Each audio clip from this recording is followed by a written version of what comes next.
ನನ್ನ ಪ್ರೀತಿಯ ಜನಜಾಗೃತಿ ವೀಕ್ಷಕರಿಗೆ ನಮಸ್ಕಾರಗಳು.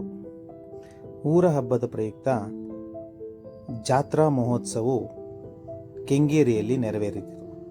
ಹಾಗೆ ಪ್ರಾರಂಭವಾಗಿ ನಾವು ಮುಂದುವರೆದಾಗ ನಮ್ಮ ಎದುರುಗೊಂಡಿದ್ದು ಚೋಳರ ಕಾಲದ ವಾಸ್ತುಶಿಲ್ಪಿಯನ್ನು ಒಳಗೊಂಡಿರತಕ್ಕಂತಹ ಸೋಮೇಶ್ವರ ದೇವಸ್ಥಾನ. ಈ ಸೋಮೇಶ್ವರ ದೇವಸ್ಥಾನವು ಚೋಳರ ಕಾಲದಲ್ಲಿ ನಿರ್ಮಾಣವಾಗಿದ್ದು ಅಂತ ಪ್ರತೀತಿ ಇದೆ. ಹಾಗೆ ಅದರ ಅಕ್ಕಪಕ್ಕದಲ್ಲಿ ಗಣೇಶನ ಗುಡಿ ಕೂಡ ಇದೆ. ಹಾಗೂ ತಾಯಿ ಪಾರ್ವತಿ ದೇವಿಯ ಒಂದು ಸುಂದರವಾದ ಮನಮೋಹಕವಾದಂತಹ ಮಾತೆಯು ಅಲ್ಲಿ ನೆಲೆ ನಿಂತಿದ್ದಾಳೆ. ಹಾಗೆ ಸೋಮೇಶ್ವರ ಸ್ವಾಮಿಯ ಮಂಗಳಾರತಿಯನ್ನು ನೋಡಿಕೊಂಡು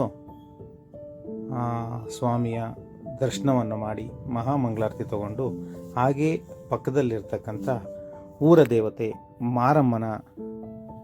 ಮಾರಮ್ಮ ತಾಯಿಯ ದೇವರ ದರ್ಶನವನ್ನು ಸಹ ಮಾಡಿಕೊಂಡು ಆ ತಾಯಿಯ ಮಂಗಳಾರತಿಯನ್ನೂ ಸಹ ತಗೊಂಡು ಹಾಗೇ ಮುಂದುವರೆದ್ವಿ.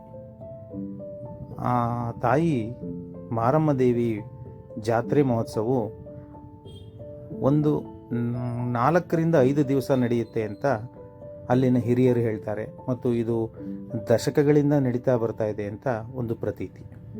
ಹಾಗೆ ಮುಂದುವರೆದಾಗ ನಮ್ಮ ಕಣ್ಣಿಗೆ ಬಿದ್ದದ್ದು ವ್ಯಾಪಾರಸ್ಥರ ವ್ಯವಸ್ಥೆ. ಗೊತ್ತಲ್ಲ ನಿಮಗೆ, ಜಾತ್ರೆಯಲ್ಲಿ ವ್ಯಾಪಾರ ಹೇಗಿರುತ್ತೆ ಅಂತ. 1ಕ್ಕೆ 2 ಪಟ್ಟು 3 ಪಟ್ಟು ಅವರವರ ಜೀವನ ಶೈಲಿ ನಡೆಸಬೇಕಲ್ಲ.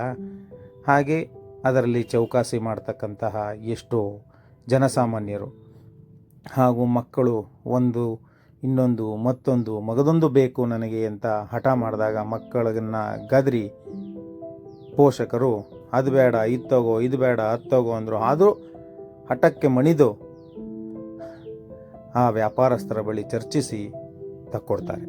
ನಂತರ ನಮಗೆ ಕಣ್ಣಿಗೆ ಬಿದ್ದಿದ್ದು ನೆನಪಿಗೆ ಬಂದದ್ದು ಆ ಕಡಲೆಪುರಿ, ಖಾರ ಸೇವೆ, ಬತಾಸು, ಹೀಗೆ ಜಾತ್ರೆ ಅಂದರೆ ಅದು ಸಾಮಾನ್ಯ ಬಿಡಿ. ನಂತರ ಹಿಂಗಳೆಯರ ಅಡುಗೆಯ ಸಾಮಾನು. ಹಿಂಗಳೆಯರು ಮನಸೆಳೆಯುವಂತಹ ಪ್ರದರ್ಶನ. ನಂತರದಲ್ಲಿ ದೇವರ ಫೋಟೋಗಳು ಮತ್ತು ಆಭರಣಗಳು, ಆಟಿಕೆಗಳು ಮತ್ತು ಸ್ತ್ರೀಯರ ಆಭರಣ, ಅವರ ದಿನನಿತ್ಯದ ಬಳಸುವಂತಹ ಬಳಕೆಯ ವಸ್ತುಗಳು, ಹೀಗೆ ಸಾಮಾನ್ಯವಾಗಿ ನಮ್ಮ ಕಣ್ಣಿಗೆ ಬಹಳವಾಗಿ ಕಂಡಿತು.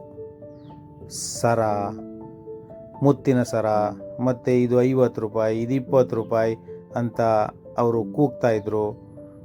ಆ ಒಂದು ಕೂಗಿಗೆ ಜನ ನಡೆಸ್ತಾ ಇದ್ದರು.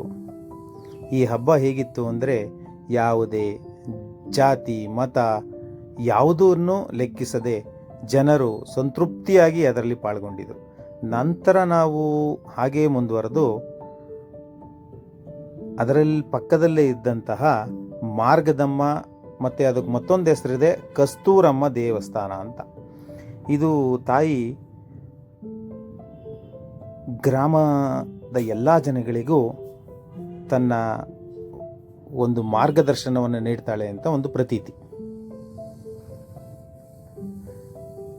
ಏನೇ ಇರಲಿ, ಮಾರ್ಗದರ್ಶನ ನೀಡಲಿ, ಈಗಿನ ಯುವ ಪೀಳಿಗೆಗೆ ಉತ್ತಮವಾದ ಮಾರ್ಗದರ್ಶನ ನೀಡಲಿ ಅಂತ ನಾವು ಈ ತಾಯಿಯಲ್ಲಿ ಕೇಳ್ಕೊಳ್ತೀವಿ.